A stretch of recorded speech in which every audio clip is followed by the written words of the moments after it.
So, everyone, I just got home from the sports science lab.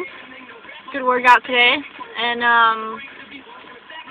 good thing I was working out there today, because look at the weather today. I'm just waiting for that tree to just blow straight into that light post.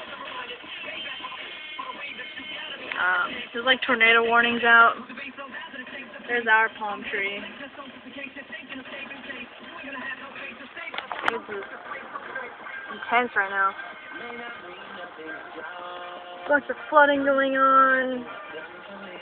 Good thing I don't live in an area that's that could flood. Not as bad as the foothills and stuff like that. But yeah. Good thing I'm not riding. Although I did ride in this yesterday. Wasn't too bad. It was an awesome tailwind. Going through the canyon, effortless, going so fast, and then it turned left and bam! It's like it hit a wall. So, yeah. I gotta ride outside tomorrow, so let's hope it's not this bad. But I'm not complaining. I can handle it. So. I'm not the dumb one about the